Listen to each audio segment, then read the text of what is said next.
एक बार फिर से बात करेंगे डॉलर की। करेंसी एक्सचेंज पर डॉलर ना होने से आवाम परेशान हो गए हैं। Secretary exchange companies association Zafar Paracha का कहना है कि एक्सचेंज कंपनीज के पास डॉलर्स की किल्लत है। बैरून मुल्क जाने वाले या जेन्युइन बायर्स को डॉलर दे रहे हैं। बाज अफराद मनी एक्सचेंज से डॉलर लेकर ग्रे मार्केट में फरोख्त कर रहे हैं।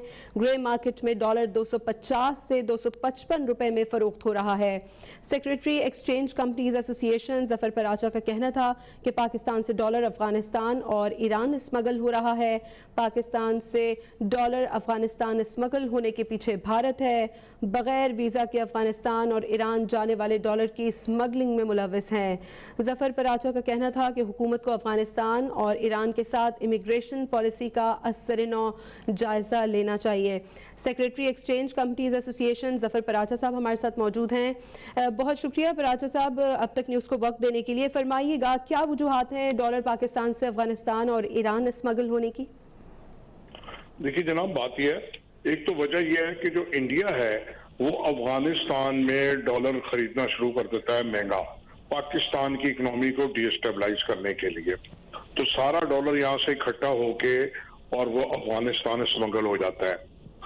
एक बात तो ये है। दूसरी बात यह है कि हमारे यहाँ जो ग्रे मार्केट है उसके अंदर डॉलर का रेट 250 रुपए से ऊपर जा रहा है। तो जो हमको डॉलर्स देते थे एक्सचेंज के ऊपर पब्लिक आके, वो वहां पे डॉलर बेच, क्योंकि हमारे रेट कम है और हवाले का रेट भी बढ़ा हुआ है। इसी वजह से आप देख रहे हैं कि जो हमारी रेमिटेंसेस हैं वो भी गिर रही है 10 से 12% पर मंथ।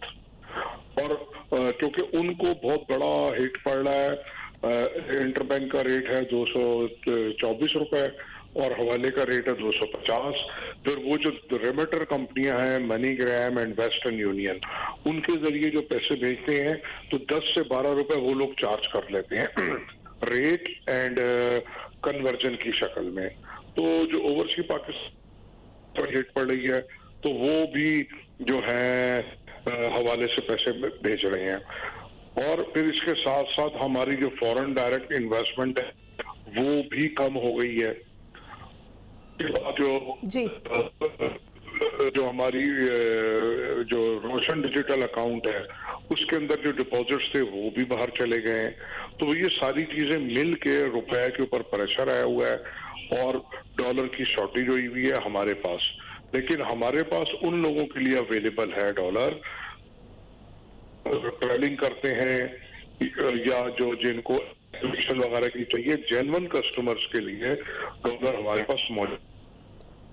ठीक है जफर साहब, फरमाइएगा कि इस हवाले से आप क्या समझते हैं, हुकूमत की क्या पॉलिसी होनी चाहिए, किस तरह से ये डॉलर की जो स्मगलिंग है उसको रोका जा सकता है?